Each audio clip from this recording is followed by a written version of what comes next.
Hello everyone, आज date है 16 February 2022 और द हिंदू न्यूज एनालिसिस में आपका स्वागत है। इस वीडियो में हम द हिंदू की इंपॉर्टेंट न्यूज़ को एग्जाम के पॉइंट ऑफ व्यू से डिस्कस करेंगे। नीचे डिस्क्रिप्शन बॉक्स में Telegram channel Volcano IAS Academy का लिंक दिया हुआ है। आप Telegram channel Volcano IAS Academy के साथ में जुड़ सकते हैं। वहाँ पर हर exam means UPSC, state PSC and other exams के पॉइंट ऑफ व्यू से काफ़ी इंपॉर्टेंट इन्फॉर्मेशन आप सभी के साथ में शेयर की जाती है। तो चलो स्टार्ट करते हैं। वीडियो को स्टार्ट करेंगे एक ज्योग्राफिकल मैप क्वेश्चन के साथ में। और आज आपका क्वेश्चन ये है कि तीस्ता रिवर को आपको मैप में व्यू करना है, फिर इससे रिलेटेड हर इंपॉर्टेंट फैक्ट्स को एंड इन्फॉर्मेशन को कमेंट बॉक्स में टाइप करना है। कल हमने आपसे क्वेश्चन पूछा था माजुली आइलैंड को लेकर के। माजुली आइलैंड को मैप में आप व्यू करोगे तो जो हमारा आसाम स्टेट है वहाँ पर माजुली आइलैंड सिचुएटेड है। इसके सर्दर्न पार्ट से ब्रह्मपुत्र रिवर फ्लो होती है और यहाँ पर नर्दर्न पार्ट में सुबनसिरी रिवर आकर के यहाँ पर ज्वाइन करती है। ऐसा बोला जाता है कि माजुली आइलैंड जो है वो स्टार्टिंग पॉइंट टाइम में इसका जो ज्योग्राफिकल एरिया था लगभग 20th सेंचुरी के स्टार्टिंग टाइम में अगर हम देखें तो इसका ज्योग्राफिकल एरिया काफ़ी ज़्यादा एक्सटेंडेड था, लेकिन टाइम के साथ में माजुली आइलैंड जो है वो श्रंक हो रहा है। 2016 में ये जो माजुली आइलैंड है वो एज ए डिस्ट्रिक्ट आइलैंड के रूप में भी इसको डिक्लेयर किया गया। मीन्स मतलब पूरे इंडिया का पहला ऐसा आइलैंड है जो एज ए डिस्ट्रिक्ट भी एग्जिस्ट करता है। द हिंदू के डिस्कशन में सबसे फ्रंट पे जो इम्पोर्टेंट न्यूज़ है वो रशिया यूक्रेन कन्फ्लिक्ट को लेकर के है। यहाँ पर रशिया की तरफ से ये इम्पोर्टेंट स्टेटमेंट आया कि यूक्रेन और रशिया की बॉर्डर पर जो हमारे ट्रूप्स डिप्लॉय थे उनको कुछ ट्रूप्स को हमने वापस रिट्रीट वहाँ से किया है, पुलिंग बैक किया है। कारण ये बताया गया है, रशिया ने अपनी तरफ से ये बोला कि आप हमारे ऊपर ये आरोप लगा रहे हो, एलिगेशंस लगा रहे हो कि हमने हमारी मिलिट्री जो है उसको डिप्लॉय कर दिया है बॉर्डर एरियाज़ में, लेकिन हम वहाँ पर कुछ एक्सरसाइजेस कंडक्ट करवा रहे थे और जैसे जैसे एक्सरसाइजेस कंप्लीट हो रही हैं हम हमारे जो भी मिलिट्री है, जो भी हमारे ट्रूप्स हैं उनको पुलिंग बैक कर रहे हैं। इसके अलावा उन्होंने जो रशिया के जो प्रेसिडेंट है उन्होंने ये बोला कि रशिया जो कंट्री है वो हमेशा तैयार है वेस्टर्न कंट्रीज़ के साथ में मिल करके काम करने के लिए, उनके साथ में डिस्कशन करने के लिए, नेगोशिएशन करने के लिए। इस आर्टिकल को आप इस तरीके से समझिए, जो फॉरेन पेज है वहाँ पर भी इस न्यूज़ को आज शो किया गया है मैप के थ्रू। यहाँ पर इस मैप को जब आप व्यू करोगे तो आपको पता चलेगा कि यहाँ पर जो पिंक कलर में जो शो कर रखा है वो रशिया कंट्री है और यहाँ पर जो अदर स्काई कलर में आपको शो हो रखा है वो अदर कंट्रीज हैं जो नाटो ऑर्गेनाइजेशन के मेंबर हैं। यहाँ पर ये जो कंट्री है येलो कलर में वो है यूक्रेन, जिसको लेकर के इशू चल रहा है। इस बॉर्डर एरिया को हम अगर व्यू करें तो यहाँ पर ये जो एरिया है क्रीमिया, जिसको 2014 में रशिया ने एनेक्सेशन जिसका कर लिया था, ये डोनबास वाला एरिया है, वहाँ पर भी कन्फ्लिक्ट था और यहाँ पर प्रो रशियन जो सेपरेटिस्ट हैं उन्होंने इस एरिया को कंट्रोल कर रखा है। यहाँ बॉर्डर एरियाज में अगर हम देखें तो ईस्टर्न पार्ट है, यहाँ पर ये जो नॉर्दर्न पार्ट है यहाँ पर कंप्लीटली रशिया ने अपनी मिलिट्री को डिप्लॉय कर रखा है।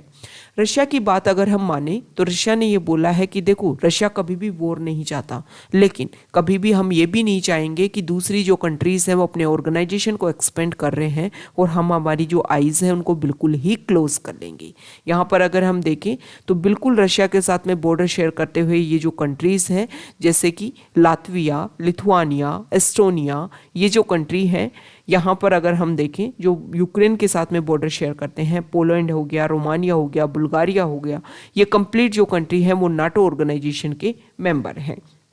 अब यहाँ पर रशिया का यही तो मेजर कन्फ्लिक्ट है ना कि जो यूएस है वो नाटो ऑर्गेनाइजेशन को एक्सपेंड करते हुए यूक्रेन को यहाँ पर ज्वाइन करवाना चाहता है कि यूक्रेन भी नाटो ऑर्गेनाइजेशन का मेंबर बने, लेकिन रशिया को लगता है कि अगर यूक्रेन नाटो ऑर्गेनाइजेशन का मेंबर बनेगा तो इन कंट्रीज़ के थ्रू जो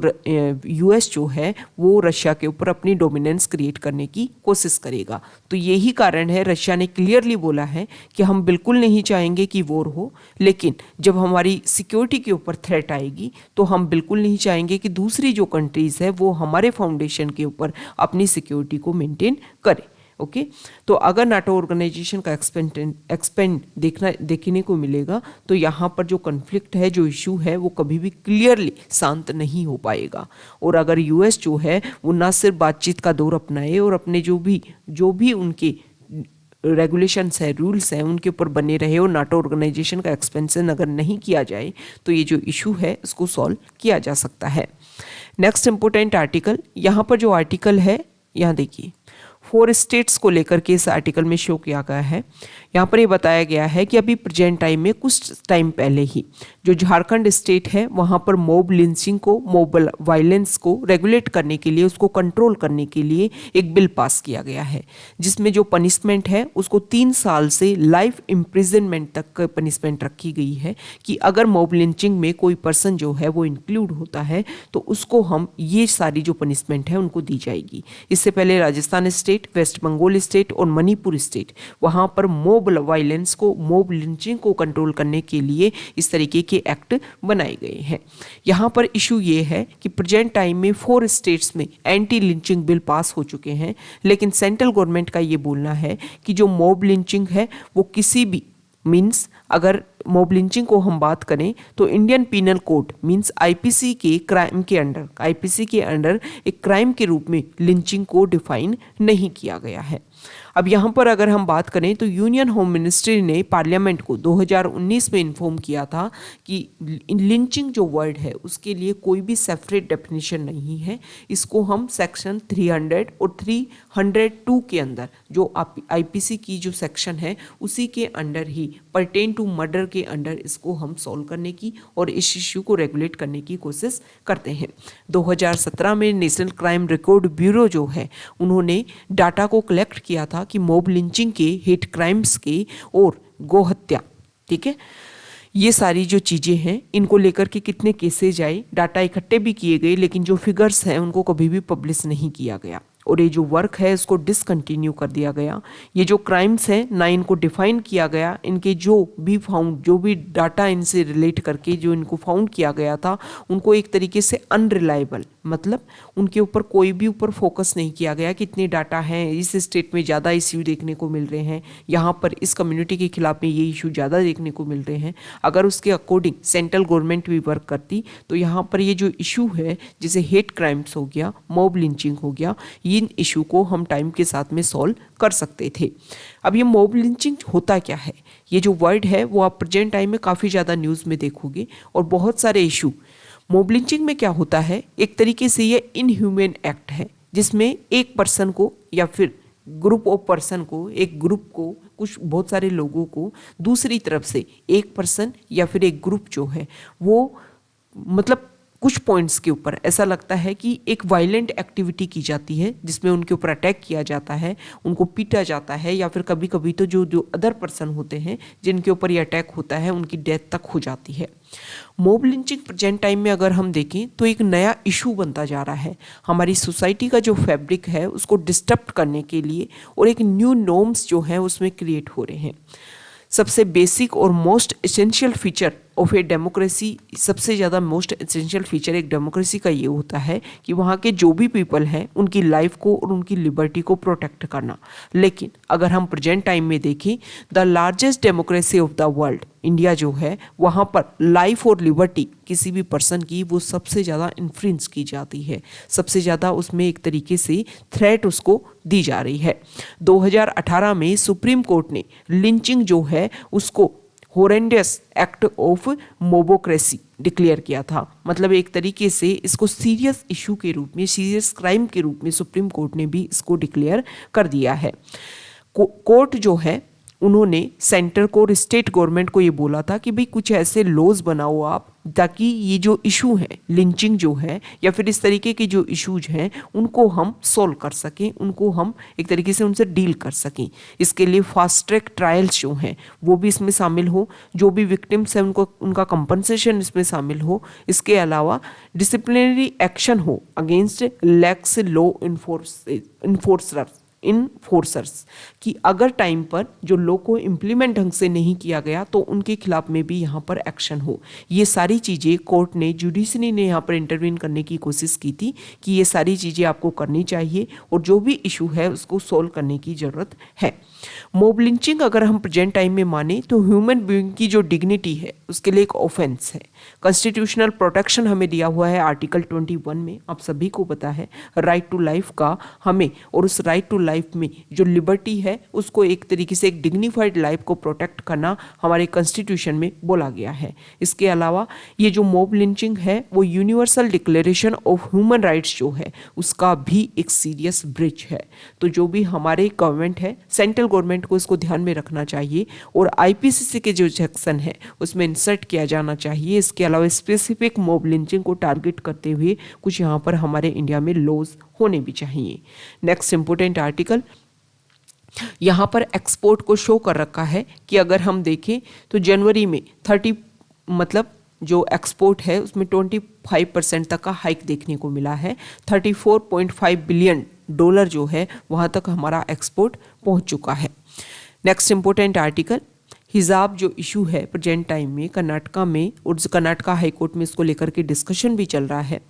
कर्नाटका हाईकोर्ट में जो डिस्कशन चल रहा है उसी को लेकर के OIC organisation of Islamic corporation ने कुछ अपनी इंपॉर्टेंट बात बोली। उन्होंने यूनाइटेड नेशन में भी इस बात को रखा और ये बात बोली गई कि जो लोगों के ह्यूमन राइट्स हैं इंडिया में उनको सेव करने के लिए कुछ स्पेशल वर्क किए जाने चाहिए। इसके अलावा नेसेसरी मेजर्स के नाम से एक रिपोर्ट पब्लिश की और इस रिपोर्ट में ये बोला गया कि कर्नाटका में जो हिजाब वेयर करने से प्रिवेंट किया जा रहा है तो OIC के जनरल सेक्रेटरीट ने अर्ज किया है कि इंडिया में सेफ्टी सिक्योरिटी, मुस्लिम कम्युनिटी ये जो वेल बींग है उन सभी की सेफ्टी सिक्योरिटी को सिक्योर किया जाए और इसके अलावा जो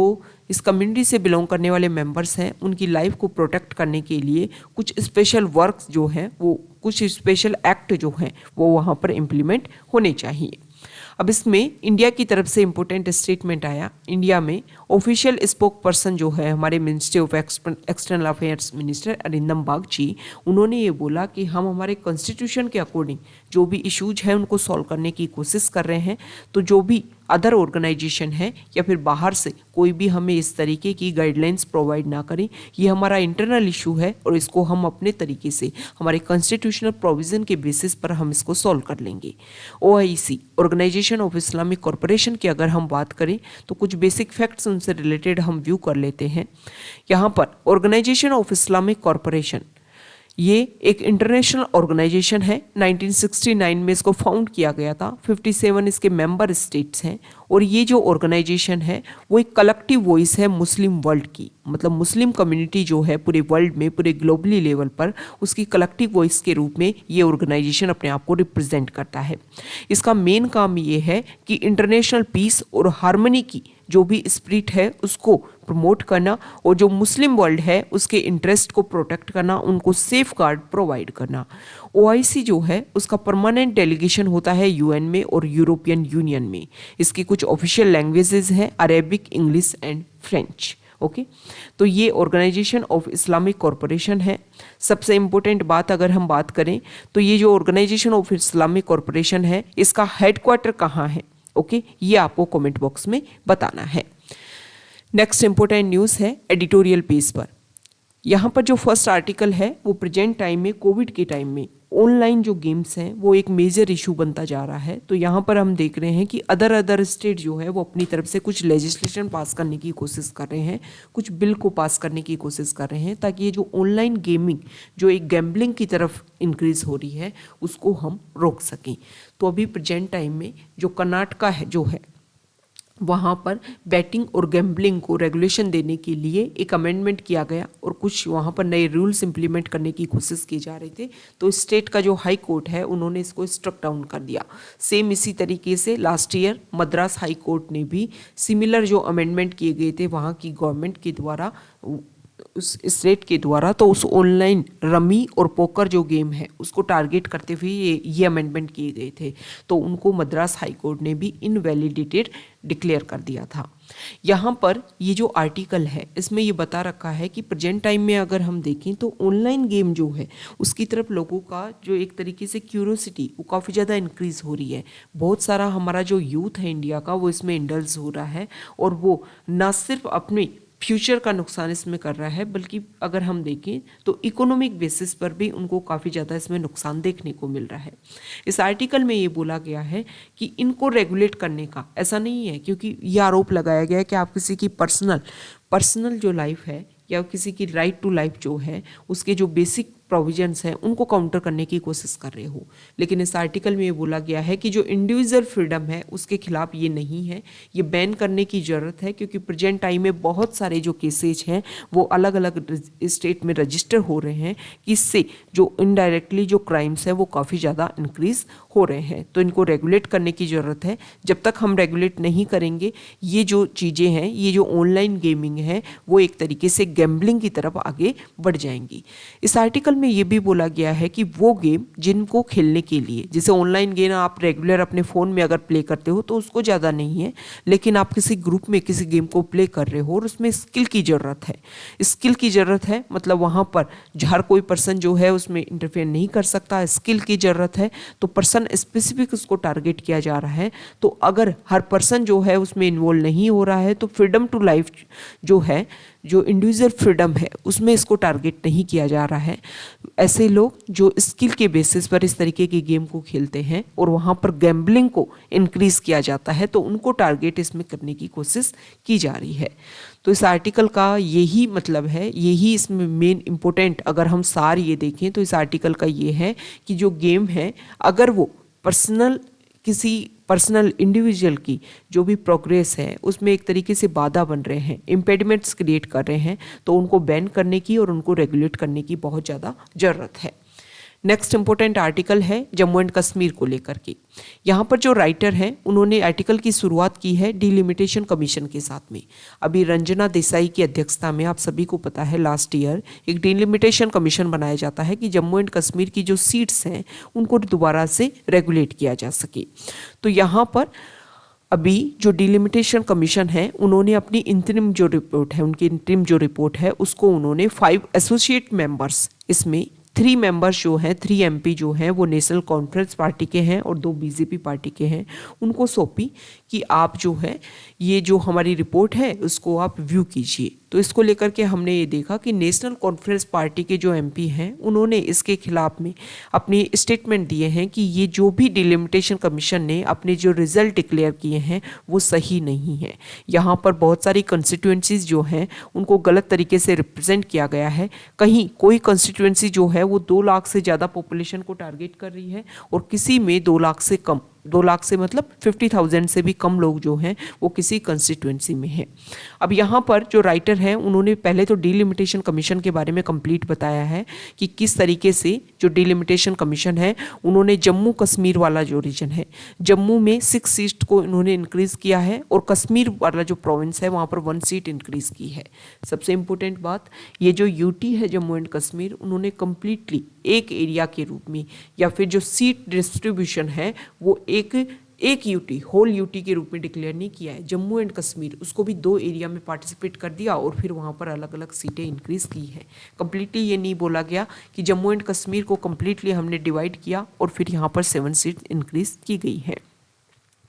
दूसरा यहाँ पर बोला गया है कि ये जो रिपोर्ट है इसमें सीट्स जो है SC और ST कम्युनिटी जो है उनको भी कुछ यहाँ पर रिजर्वेशन देने की कोशिश की गई है। अगर हम पहले से बात करें तो ST जो है उनको पहले से there was no such reservation for ST। Okay,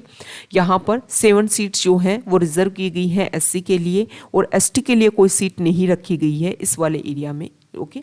दूसरी तरफ अगर हम बात करें तो टोटल यहाँ पर 16 जो सीट्स हैं उसमें रिजर्वेशन के लिए रखी गई हैं। Okay, it is for the first time that seats have been reserved for the ST community in the Legislative Assembly of J&K. Okay, यहाँ पर 9 सीट्स जो हैं वो ST के लिए यहाँ पर रखी गई हैं, मतलब SC और ST को यहाँ पर रिजर्वेशन देने की कोशिश की गई है। यहाँ पर जो आर्टिकल है ये बोला जाता है कि ST का जो एक्सटेंशन है, इसके अलावा फॉरेस्ट राइट जो एक्ट है 2006, उनका एक्सटेंशन जो है वो बेसिक लेवल पर या ग्राउंड लेवल पर इम्प्लीमेंट होने की ज़रूरत है। राइटर का ये बोलना है कि पहले जम्मू एंड कश्मीर को आपने स्पेशल प्रोविज़न दे रखा था 370, तो उसके बेसिस पर यह माना जाता था कि बहुत सारे जो एक्ट है वो जम्मू एंड कश्मीर तक एक्सटेंड ही नहीं हो पाते थे और इम्प्लीमेंट ही नहीं हो पाते थे। सेंट्रल गवर्नमेंट ने कुछ रूल्स एंड रेगुलेशंस पास किए, तो उनको पहले एक तरीके से जो भी जम्मू एंड कश्मीर का कॉन्स्टिट्यूशन था उसके बेसिस पर उसको घिसा जाता था कि हाँ ये इन प्रोविज़न के अकॉर्डिंग है ही नहीं, और फिर उनको इम्प्लीमेंट करना ना करना वो एक लंबा प्रोसीजर हो जाता था। मतलब मेन लैंड इंडिया में जो चीज़ें जो अदर स्टेट में इम्प्लीमेंट होती थी और फिर जम्मू एंड कश्मीर में इम्प्लीमेंट होती थी उसमें टाइम लगता था। यहाँ पर राइटर का ये बोलना है कि अब एक यूटी है जम्मू एंड कश्मीर, तो यहाँ पर हर वो एक्ट जो है, हर वो रिजर्वेशन पॉलिसीज़ यहाँ पर इम्प्लीमेंट होनी चाहिए, ताकि हर सेक्टर को, हर सोसाइटी का हर जो पार्ट है, हर कम्युनिटी का जो पार्ट है, उसको एक तरीके से ग्रोथ एंड डेवलपमेंट यहाँ पर देखने को मिले। यहाँ पर सबसे पहली बात उन्होंने राइटर ने की है कि ट्राइबल्स के जो भी यहाँ पर जो भी राइट्स हैं उनको सिक्योर करने की ज़रूरत है। पहले भी यहाँ पर इन सारे राइट्स को सिक्योर करने की जो पार्टीज़ हैं वो कोशिश करती थी। इलेक्शन से पहले वादे किए जाते थे, लेकिन इलेक्शन के बाद में कभी भी किसी गवर्नमेंट ने यहाँ पर कम्प्लीटली उसके ऊपर फोकस करने का, उन सारे राइट्स को इम्प्लीमेंट करने का, उन एक्ट्स को इम्प्लीमेंट करने की कोई भी कोशिश नहीं की है। तो अब यहाँ पर एम्पावर करने की ज़रूरत है हर कम्युनिटी को, और इलेक्शन बेसिस पर, ताकि उनको ज़्यादा से ज़्यादा रिजर्वेशन मिले। उनकी जो रिप्रेजेंटेशन है जब वो इंक्रीज़ होंगे तो एक लेजिस्लेटिव असेंबली में या फिर अदर एरियाज़ में इलेक्टेड रिप्रेजेंटेटिव हैं वो अपनी सोसाइटी, अपनी कम्युनिटी के लिए काफ़ी बेहतरीन वर्क कर पाएंगे। इस आर्टिकल में ये भी बताया गया है कि आपने एससी और एसटी जो रिजर्वेशन दिया है, बहुत सारी ऐसी कंस्टिट्यूएंसी सीट हैं जहां पर एससी एसटी कम्युनिटी की पॉपुलेशन काफ़ी ज़्यादा हाई है, लेकिन वहां पर रिजर्वेशन देने की कोशिश नहीं की गई है। उनसे कंपैरिजन में जहां पर कम पॉपुलेशन है वहां पर इन सीट्स पर एससी और एसटी को रिजर्वेशन दिया गया है। तो यहाँ पर क्या करना चाहिए कि जो कम्युनिटी बेसिस पर जो रिजर्वेशन आपने दिया है एससी और एसटी को, वो पॉपुलेशन बेसिस पर उसको देना चाहिए, ताकि उनको लिए अगर सीट रिजर्व हुई है तो उनकी तरफ से ही जो रिप्रेजेंटेटिव है वो अपने आप को वहाँ पर रिप्रेजेंट कर पाए। नेक्स्ट इंपॉर्टेंट आर्टिकल है पेज नंबर 10 पर। यहाँ पर एक एनजीओ जो है, यहाँ देखिए, एफसीआरए एक्ट के अंडर एक राइट्स बॉडी को सस्पेंशन कर दिया गया था। फिर बाद में उस बॉडी ने, वो जो ऑर्गेनाइजेशन है कॉमनवेल्थ ह्यूमन राइट्स इनिशिएटिव, उन्होंने एक कि एफसीआरए एक्ट के अंडर वायलेशन किया गया है एफसीआरए एक्ट का, और उसके अकॉर्डिंग वर्क ना करके, उसके खिलाफ वर्क करके हमारे इस ऑर्गेनाइजेशन को, इस इनिशिएटिव को सस्पेंड कर दिया है सेंट्रल गवर्नमेंट ने। अब दिल्ली हाई कोर्ट ने ये जो इनिशिएटिव है, ये जो ऑर्गेनाइजेशन है, इसको एक तरीके से जो सस्पेंशन दिया था हमारी यूनियन होम मिनिस्ट्री ने, उसको रेगुलर रखा है और बोला है कि आपने जो भी वायलेशन किए हैं लॉज के, उसके अकॉर्डिंग ही आपका यहाँ पर सस्पेंशन किया गया था। यहाँ पर इशू ये था कि इसके पास में CHRI के पास में जो भी बाहर से मनी आ रहा था, डोनेशन आ रहा था, उसका कंप्लीट जो डाटा है वो प्रोवाइड नहीं करवाया गया था मिनिस्ट्री ऑफ होम अफेयर्स को। और इसके अलावा बहुत सारे इशू, जैसे कि मनी आया उसका किस तरीके से रेगुलेशन किया जा रहा है, कहाँ कहाँ पर उसको इम्प्लीमेंट किया जा रहा है, और उसके पास में जो डोनेशन आया वो कहाँ से आ रहा है। ऐसा बोला जा रहा है कि ये भी आरोप लगे कि उन्होंने वापस जो है उस डोनेशन को किया, तो जिस टारगेट के लिए मनी आ रहा था उस टारगेट के लिए इम्प्लीमेंट अगर उसको नहीं किया जा रहा है, तो यहाँ पर ये सारे इशू के बेसिस पर एफसीआरए एक्ट का यूज़ करते हुए यहाँ पर इसको सस्पेंड किया गया। एफसीआरए एक्ट जो है वो 1976 में आया था, और इसलिए आया था कि इसका नाम जो है, इसका name foreign contribution regulation act, मतलब फॉरेन से अगर आपको कंट्रीब्यूशन डोनेशन मिल रहा है उसको रेगुलेट करने के लिए एक्ट लाया गया था। अब इस एक्ट के अकॉर्डिंग ये कोशिश की गई है कि जो भी बाहर से मनी आई, फॉरेन से जो मनी आई इंडिया में, वो हमारी इंडिया की सिक्योरिटी के लिए थ्रेट ना बने, बल्कि जिस टारगेट के लिए उस मनी को लाया जा रहा है वो उसी टारगेट के लिए उस मनी को यूज़ किया जा सके।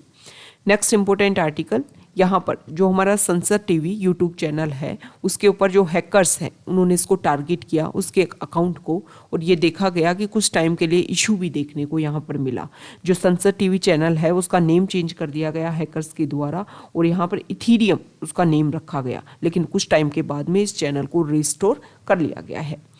नेक्स्ट इंपॉर्टेंट आर्टिकल है पेज नंबर 12 पर। यहाँ पर जो फर्स्ट आर्टिकल है, इंडिया जो है, हमारे जो भी विलेजेस हैं पूरे इंडिया में, कंप्लीट इंडिया में अगर हम देखें तो 6 लाख विलेजेस हैं। इसमें इंडिया प्लानिंग कर रहा है कि हर विलेज की डिजिटल जो मैप है उसको प्रिपेयर किया जाए, और इसके अलावा जो 100 सिटीज़ हैं उनके लिए भी पैन इंडिया 3D मैप जो है उनको प्रिपेयर किया जाएगा। Union minister of state for science and technology Jitendra Singh ने ये बोला कि ये सारी जो चीज़ें हैं अपडेटेड जियो स्पेटियल पॉलिसी गाइडलाइंस जो है वो 1 साल के अंदर ये सारी चीज़ें प्रोसीजर कंप्लीट होगा और इससे हमारा इंडिया जो है वो ग्लोबली लेवल पर काफ़ी अच्छे से प्रैक्टिस कर पाएगा। यहाँ पर अगर हम देखें तो स्वामित्व स्कीम जो है जिसको अप्रैल 2020 में स्टार्ट किया गया था, इस स्वामित्व स्कीम के तहत ही ये प्रोसीजर किया जा रहा है और पंचायती राज मिनिस्ट्री के अंडर ये जो स्कीम है, इस स्कीम के अंडर जो भी हमारे विलेजेस हैं उनके एरिया को मैपिंग करने की कोशिश की जा रही है। इसमें ड्रोन्स का यूज़ किया जा रहा है ताकि अदर लेवल पर फिर बाद में ये जो हमारी मैपिंग है, जो डिजिटल मैपिंग हमें विलेजेस की अवेलेबल हो पाएगी, उसको अदर सेक्टर्स में हम इजीली इसका यूज कर पाएंगे। ओके, नेक्स्ट इम्पोर्टेंट आर्टिकल है यहाँ पर वेस्ट बंगाल की बंगाली सिंगर संध्या मुखोपाध्याय जो है उनकी डेथ हो गई है। ये प्रेजेंट टाइम में लास्ट मंथ जो है वो न्यूज़ में रही थी। इनका कारण ये था कि ये बोला गया था कि इनको जो पद्म अवार्ड है वो दिया जा रहा था, लेकिन इनकी फैमिली ने डिक्लाइन कर दिया कि एक टाइम के बाद में आपने काफ़ी ज़्यादा लेट कर दिया है, इस तरीके से हमें पद्म अवार्ड संध्या मुखोपाध्याय को जो अवार्ड दिया जा रहा है उसमें आपने काफ़ी ज़्यादा लेट किया है। अब यहाँ पर लास्ट मंथ हमने ये देखा था कि जब रिपब्लिक डे सेलिब्रेशन से पहले पद्म अवार्ड्स की लिस्ट डिक्लेयर की गई थी तो उसमें वेस्ट बंगाल के फॉर्मर चीफ मिनिस्टर जो रह चुके हैं उनको भी दिया गया, लेकिन बाद में उन्होंने मना कर दिया कि अगर मुझे पहले पता होता कि आप मुझे पद्म अवार्ड्स दे रहे हैं तो मैं डिक्लाइन करता। इसकी वजह से जो पद्म अवार्ड्स हैं वो काफ़ी ज़्यादा न्यूज़ में रहे। हमने ये डिस्कस भी किया था कि क्या ऐसे जो पद्म अवार्ड्स हैं उनको डिक्लाइन पहले भी किया गया है, तो बिल्कुल यस, बहुत पहले भी बहुत सारे लोगों ने टाइम टू टाइम, अगर हम देखें सिंगिंग जो इंडस्ट्री है उसमें या फिर अदर जो मेजर पर्सनैलिटीज़ रहे हुए हैं उन्होंने डिक्लाइन किया है इस तरीके के अवार्ड्स को। सबके अलग अलग पर्सनल रीज़न रहे हैं, लेकिन ये बोला जाता है कि पहले अवार्ड्स को डिक्लेयर करने से पहले, लिस्ट डिक्लेयर करने से पहले सभी को कॉल किया जाता है और अगर कोई डिक्लाइन करता है तो फिर उसका नेम जो है वो उसमें उस लिस्ट में इंसर्ट नहीं किया जाता है। और सेम इसी तरीके का ये इशू था संध्या मुखोपाध्याय का। इनसे पहले पूछा गया, इन्होंने डिक्लाइन किया, बाद में इनका नेम जो है वो लिस्ट में नहीं था। तो इसकी वजह से जो पद्म अवार्ड्स हैं वो काफ़ी ज़्यादा, इनकी वजह से काफ़ी ज़्यादा न्यूज़ में रहे थे लास्ट मंथ। यहाँ पर जो आर्टिकल है वो सेंट्रल विस्टा प्रोजेक्ट को लेकर के है। आप सभी को पता है दिल्ली में जो हमारा पार्लियामेंट वाला एरिया है, इसके अलावा जो वहाँ का आसपास का जो रीजन है उसको रिनोवेट किया जा रहा है और रिकंस्ट्रक्ट किया जा रहा है। तो इसमें जो कुछ यहाँ पर कुछ नए प्रोजेक्ट एस्टेब्लिश करने की कोशिश की जा रही है। तो CPWD को बोला है कि आप जो भी यहाँ पर प्रोजेक्ट इम्प्लीमेंट करने की कोशिश कर रहे हो उसमें बहुत सारे जो ट्रीज़ हैं उनको हमें रिमूवल करना होगा। तो पैनल ने क्वेश्चन किया है कि आप जो है एक रिवाइज्ड प्लान बनाओ ताकि ये जो ट्रीज़ हैं उनको हमें यहाँ से एक तरीके से रिप्लेस ना करना पड़े। नेक्स्ट इम्पोर्टेंट आर्टिकल है सऊदी के जो आर्मी कमांडर हैं वो हमारे इंडिया की विजिट पर हैं। ओके, यहाँ पर अगर हम देखें तो इससे पहले हमारे इंडिया के आर्मी चीफ जो हैं वो भी सऊदी की विजिट पर गए थे। अब यहाँ पर बहुत सारे पॉइंट्स को लेकर के डिस्कशन हो सकता है, जैसे कि हम डिफेंस कॉपरेशन में कोशिश करेंगे कि हमारे जो रिलेशंस हैं वो बेहतरीन हो सकें। इसके अलावा कुछ एक्सरसाइजेस के बारे में भी यहाँ पर बात की जा सकती है कि हमारे जो रिलेशंस हैं, हमारे जो टाइज़ हैं वो और ज़्यादा डीपन हो सके। इसके अलावा अगर हम देखें तो जो हमारी इंडस्ट्री है, जैसे कि बहुत सारे सेक्टर्स जो हैं वहाँ पर सऊदी फोर्सेज जो है और हमारे इंडिया की जो फोर्सेज हैं उनका कोलेब्रेशन देखने को मिल सकता है। नेक्स्ट इम्पोर्टेंट आर्टिकल जो है यहाँ देखिए फॉरेन पेज पर, यहाँ पर जो फर्स्ट आर्टिकल है इसको तो हम यहाँ पर डिस्कस कर चुके हैं, फ्रंट पेज पर हमने यहाँ पर डिस्कस किया। यहाँ पर जो आर्टिकल है वो हांगकांग को लेकर के है कि वहाँ पर जो कोविड के जो केसेस हैं वो काफ़ी ज़्यादा इंक्रीज़ हो रहे हैं। एक तरीके से सुनामी देखने को मिल रही है। बहुत ज़्यादा जो लोग हैं वो एक तरीके से लाइन में लगे हुए हैं कि हॉस्पिटलाइजेशन का जो एडमिशन है वो उनको मिल सके। तो ये आज का हमारा डिस्कशन था। अगर आप यहाँ तक आए हैं, वीडियो आपको अच्छा लगा है तो प्लीज़ वीडियो को लाइक कीजिए, शेयर कीजिए और चैनल को सब्सक्राइब कीजिए। Okay, thank you.